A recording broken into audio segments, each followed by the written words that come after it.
I gotta say, I'm a little jealous of Jack Ma, because they say ignorance is bliss, and he's such a blissful person. Last week, Elon Musk and Jack Ma got together in Shanghai to discuss, the future of humanity, and it got spicy. The two of them very different guys, both intelligent in their own right, but definitely different. Now, the difference between Elon Musk and Jack Ma is that Jack Ma, being a co-founder of Alibaba, he's a lot more of a salesperson. He's very much a people's person. He's sort of empathetic and caring and humanity-oriented, which is terrific and great. Elon, on the other hand, he is very much an engineer, potentially on a spectrum, but he's also like a caring for humanity in his own way.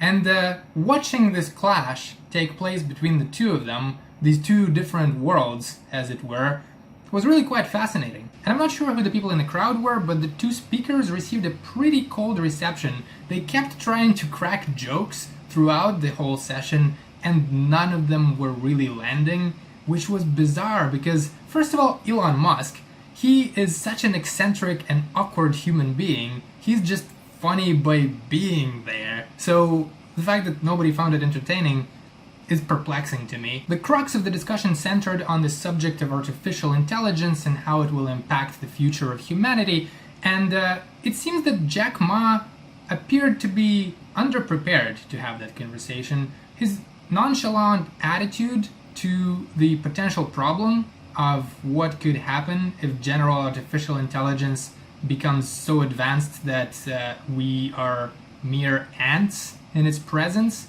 didn't seem to perturb him in any way. He was basically waving it off as just another scare. And Elon kept making pretty cogent and articulate arguments in favor of cautioning people against the relentless march towards the advent of this new technology, which could very well thwart the entire humanity in its wake. Now, I think the caveat to this is that both of these guys, despite their apparent success, are not particularly effective communicators. Jack Ma, mostly because English is not his first language, I think he was struggling to make some points that he was attempting to make. And Elon Musk, the processing speed of his brain is so far outpacing his ability to produce sound that he just seems to be tripping over himself, trying to slow himself down to a point where he can actually articulate things, and that was kind of entertaining to observe as well. So I think each of them had a bit of a handicap in attempting to tackle this issue, but all in all, if you actually pay attention to what they're talking about, it seemed that Jack Ma didn't really belong there. I don't want to say that he embarrassed himself, but yeah, he did. What Elon Musk is acutely attuned to, and many others seem to miss, is that we tend to assume that because nothing extraordinary is happening for any duration of time, we settle into complacency in thinking that nothing can happen. In America, this type of pattern has been interrupted on a number of occasions. It has been interrupted by Pearl Harbor, it has been interrupted by 9/11, it has been interrupted by the financial crash of the financial markets. So you have these agents or phenomena that were previously underappreciated in their capacity to do damage, who then do damage, and everybody goes all surprised. Whereas in reality, proper safeguards haven't been put in place, proper risk management techniques haven't been put in place. And this is exactly what Elon is talking about. We need to safeguard ourselves against potential issues. Meteor impact is one of those potential issues. That's why he's trying to get us to Mars, so that we can become a multi-planetary civilization, so that if something goes down with Earth, we're not stuck with all eggs in that one basket. And another one is AI. He's legitimately concerned about, if this thing gets out of hand, what the hell is gonna happen? Like, in the best case scenario, I think it's gonna be just like us. How do we treat ants? Like, we don't particularly care about them, unless they're termites and they're like really, bugging us, in which case we go out of our way to exterminate them, right? But if they're just doing their ant thing, we don't really go out of their way to hurt them. but if we need to, clear a patch of forest and there are some ants living there, they're gonna die. And it's not even like a malevolent thing on our part. It's just like they're not a consideration of ours. And I think that's legitimately a possible scenario of what we might be facing as compared to AI. We're gonna be ants, they're gonna be humans, they're gonna step on us. Not even because they are mean, but because we may not be a factor in their equation of what they're trying to do. Now, there were parts in this conversation where I think Jack Ma just simply didn't understand things or kind of misconstrued them, but there were also statements that he made that I think were patently untrue. For example, one of the things he said was that computers or AI is likely going to be better at clever things, and humans are better at intelligence that is experience driven and because we have heart.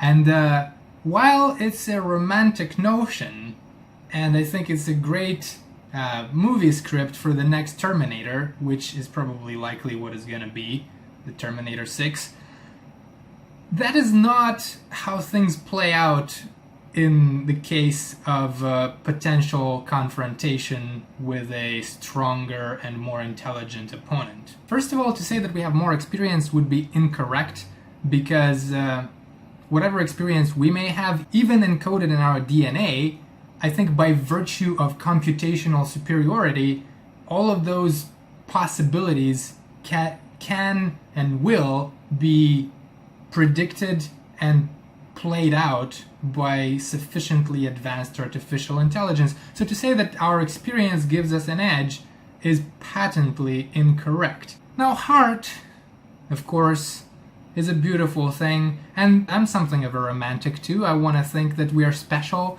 in some way, our humanity, our spirit, that there is something to it, and maybe there is.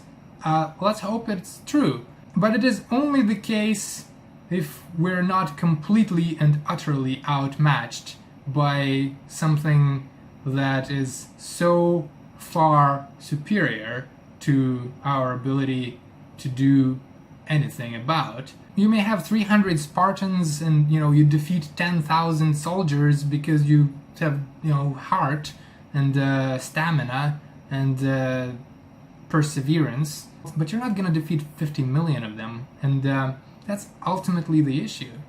Now, did I learn something new from this conversation? Yes. One of the ideas that I thought was really interesting is this notion of population collapse. I hadn't heard about this before.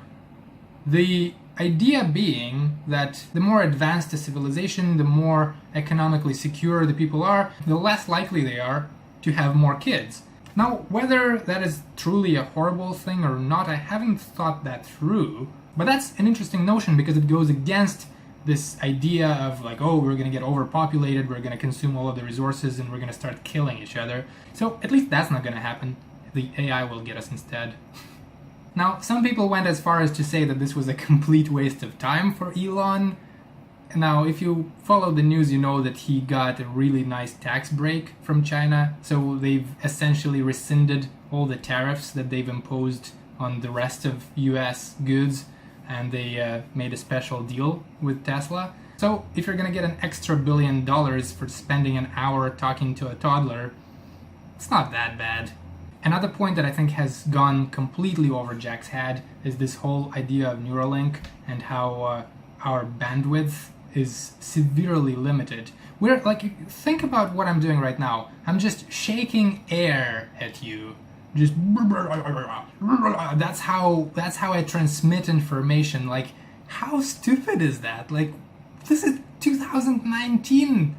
Why are we doing this? This is outrageous. So that's exactly the kind of thing that he's talking about. We need to speed up our ability to take in and take out information from our noggin, and that's the only way for us to actually try and meaningfully improve our competitiveness with higher order organisms or creations of our own. Now check this out. We have not encountered any aliens. Where are the aliens? I think this statement encapsulates the essence of Elon. because he's making a good point, but he's also being hilarious, unintentionally so.